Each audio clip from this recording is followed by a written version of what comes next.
Leto 2026 mora biti zlata jama za zdravnike za vrat, ker imam občutek, da vsak dan doživljamo geopolitični zvin vratu.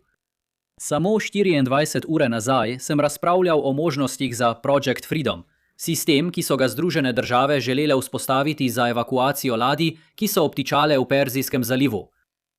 Potem je Marco Rubio opravil avdicijo za republikanskega kandidata leta 2028, oziroma imel tiskovno konferenco, kjer je nadomeščal uredno tiskovno predstavnico Caroline Levitt, ki je na porodniškem dopustu. Dobro za Rubija, da je vskočil in zapolnil še eno prosto delovno mesto v Beli hiši. Kakorkoli, Rubio je rekel, citiram, operacija je končana. Epic Fury, ime, ki ga je administracija dala vojni z Iranom, je. Predsednik je obvestil kongres, da smo s to fazo končali, v redu? Zdaj smo prešli na ta Project Freedom. Ali pa tudi ne. Kasneje čez dan je Trump na True Social objavil, citiram, Project Freedom bo za kratek čas prekinjen, da vidimo, ali je mogoče doseči in podpisati dogovor z Iranom. Potem je prav danes zjutraj Axios objavil članek z naslovom ZDA in Iran blizu memoranduma na eni strani za konec vojne, pravijo uradniki. Ampak potem prebereš članek in ugotoviš, da memorandum na eni strani ne bo končal vojne. Cool. In za vsak slučaj je Donald Trump nekaj ur kasneje na True Social objavil, da bo Hormuz odprt za vse, tudi za Iran, sicer se bombardiranje začne znova, in to na precej višji ravni in z večjo intenzivnostjo kot prej. Kljub objektivno absurdnemu svetu, v katerem živimo, mislim, da obstaja nekaj prostora za previden optimizem. Ključna beseda je previdnost in nič takega, kot namiguje ta naslov. Torej, danes želim pojasniti, zakaj obstaja nekaj resničnega upanja tokrat, predstaviti, kaj bi lahko bilo v tistem enostranskem memorandumu za končanje vojne in zaključiti z nekaj kratkimi komentarji o tem, ali je bilo vse to sploh vredno. Ampak najprej, optimizem. Vem, da ta administracija pogosto veliko govori. Prav tako sem nekoliko zadovoljen, da je v javnosti večje zavedanje, da bi morali te izjave ignorirati. Hkrati pa je prišlo do pretirane korekcije, kjer Trump napove stvari, ki so takoj zavrnjene, čeprav jih izreče skupaj z dragimi dejanji. V bistvu ignoriramo drugo polovico klišeja in moramo biti pozorni na to, kaj se tukaj dogaja. Včeraj sem opozoril na notranje pomanjkljivosti projekta Project Freedom. Združene države ne bi pravilno spremljale ladij iz Perzijskega zaliva kot v iransko-iraški vojni, temveč bi zgolj usklajevale pobeg ladij. Ni bilo možnosti, da bi Iran na to pristal. Zato bi to lahko opisali kot izboljšavo glede na osnovno stanje, vendar to ni bila prava rešitev za obnovitev ladijskega prometa v zalivu na raven pred vojno. To potrjuje dejstvo, da sta v okviru programa skozi prišli dve ladji. Ni slabo, glede na kratek čas trajanja programa. Dve sta res boljši kot nič, a je to še vedno le delček tega, kar bi moralo biti. Kljub delu medijskega pompa, Trumpova administracija priznava omejeno in tvegano naravo sistema, hkrati pa pravilno poudarja, da je vendarle nekaj storila. To je pomembno, ker pomeni, da prekinitev programa dejansko nekaj pove. Iz majhnega števila ladij, ki zapuščajo Perzijski zaliv, prehajamo v stanje, ko nobena ladja ne zapušča zaliva, vsaj kratkoročno. Razlog, da bi to storili, je ta, da menite, da obstaja velika verjetnost, da bo kmalu na voljo boljša rešitev. Namreč, da bo Iran omilil omejitve za prehode skozi Hormuz in da bo varnost vseh zagotovljena. Posledično, kljub temu, kako enostavno je zavreči objavo na Truth Social kot nepomembno, mislim, da obstaja razlog za previden optimizem. Vendar bi hkrati poudaril, da če bi obstajala, recimo, 20% možnost, da bo dogovor dosežen v naslednjih nekaj dneh, bi bilo smiselno za kratek čas ustaviti tvegano strategijo evakuacije. Drugače povedano, lahko hkrati menimo, da je napredek na splošno malo verjeten, obenem pa prekinitev projekta Project Freedom razumemo kot dobro novico. To nas pripelje do bistva današnje pustolovščine, vsebine enostranskega dopisa, ki bo, domnevno, končal vojno. No, pravzaprav preberimo vsebino članka. Citiram. Veliko pogojev, navedenih v dopisu, bi bilo odvisnih od sklenitve končnega dogovora, kar pušča možnost ponovne vojne ali podaljšanega mrtvila, v katerem se vroča vojna ustavi, a nič ni zares rešeno. Naj najprej povem, da v mednarodnih odnosih nič ni zares dokončno. Ne obstajajo pogodbe, ki bi jih bilo mogoče uveljaviti od zunaj. Če se kdorkoli, kadarkoli odloči, da trenutni sistem zanj preprosto ne deluje, lahko začne ali ponovno začne vojno. Vendar obstaja pomembna razlika med enostranskim dopisom, ki bo končal vojno, in enostranskim dopisom, ki bo usmerjal prihodnja pogajanja med stranema. Ponovno bi to opisal kot razlog za optimizem, da bi lahko premirje podaljšali in da bo sčasoma vzpostavljena neka vrsta samouveljavljive rešitve. Kljub temu vem, da ne smem prehitevati dogodkov, šteti piščancev, preden se izležejo, ali uporabljati kakršnihkoli drugih živalskih pregovorov.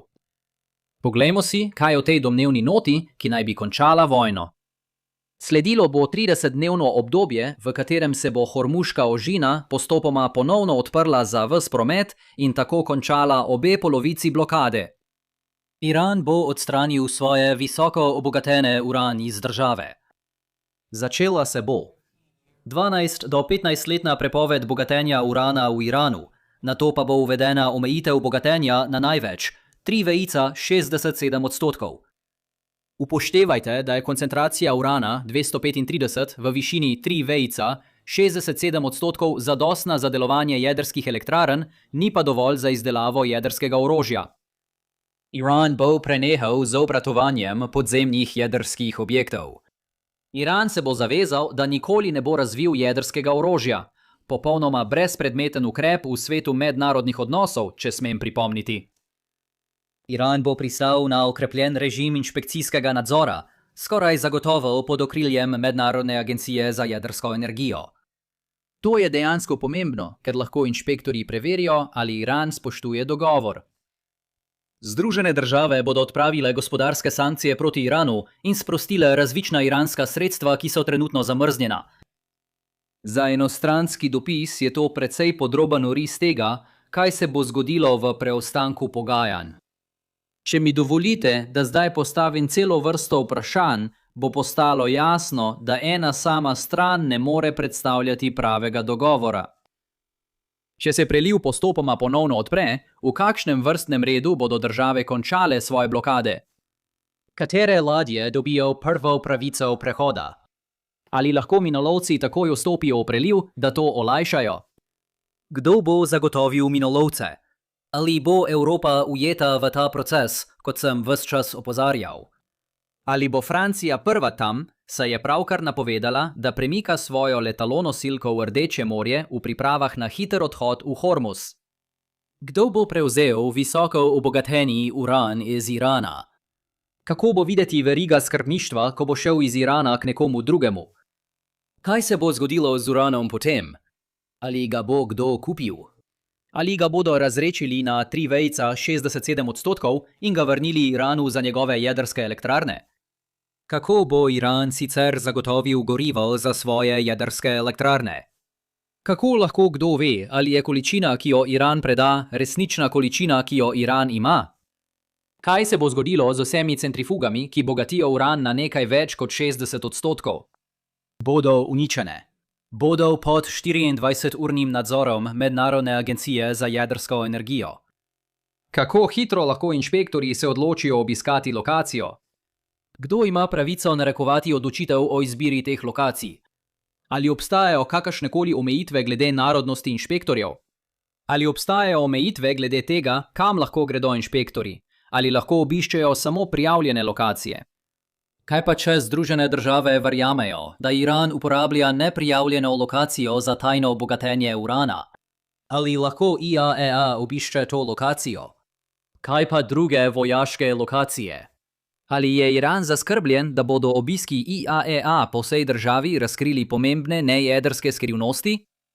Kdo v Iranu bo odobril dogovor? Ali Združene države verjamejo, da akter na poddržavni ravni ne bo poskušal spodkopati sporazuma? Kaj počnemo? Kaj se dogaja? Na neki točki bomo morali narediti končno oceno, ali je bilo vse to sploh vredno. Za zdaj mislim, da je vsaj vredno raziskati podrobnosti tega vprašanja v grobem. Kljub temu, da je administracija Donalda Trumpa omahovala glede tega, ali je bil cilj te vojne sprememba režima, je težko razložiti čas začetka vojne, če to ni bil cilj. In, vsaj za zdaj, se zdi, da je to spodletelo.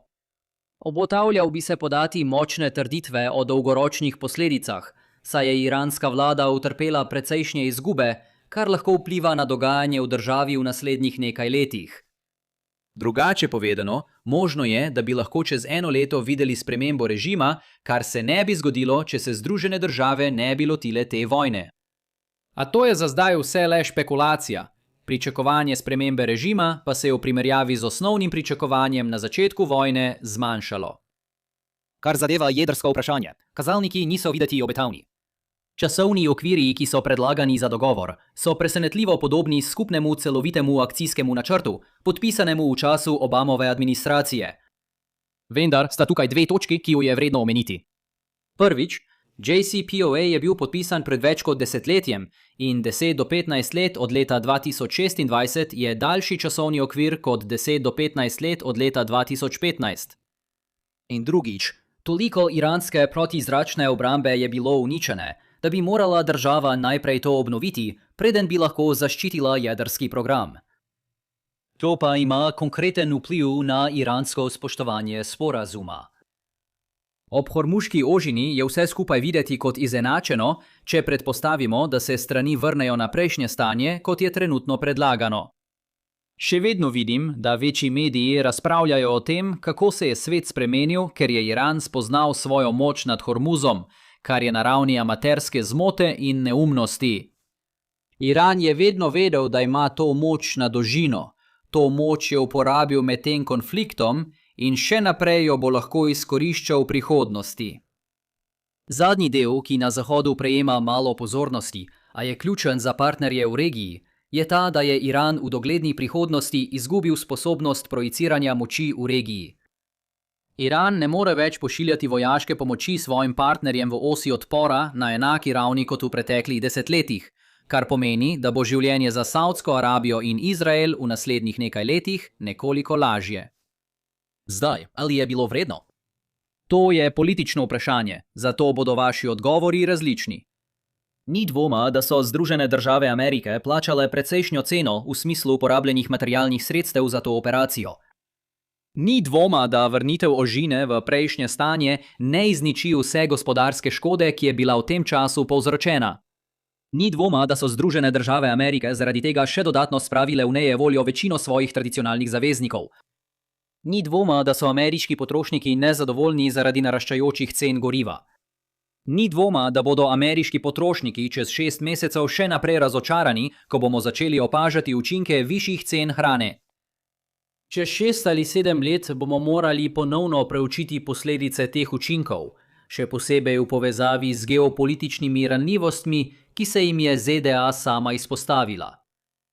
Bistvo je, da so bili določeni stroški, bile so tudi določene koristi, in na vas je, da se odločite, koliko teh stroškov boste upoštevali v primerjavi s koristmi. Torej, kakšne so naše ključne ugotovitve za danes? Bil bi previdno optimističen glede današnjih novic, tudi če izboljšava glede na izhodišče ne pomeni, da so skupni obeti pozitivni. Bodite previdni pri razlagi, koliko lahko memorandum na eni strani vpliva na končni dogovor. In glede na objektivne informacije o tem, kaj se je zgodilo v ožini, je na koncu še vedno odvisno od vas, da se odločite, ali je bilo vredno hashtaga. Medtem pa je tudi od vas odvisno, kaj želite gledati naprej. Morda povezan video z tega kanala, ali pa video o geopolitiki z pomožnega kanala. In če vam je bil današnji video všeč, ga prosim všečkajte, delite in se naročite na kanal in se vidimo naslednjič. Pazite nase!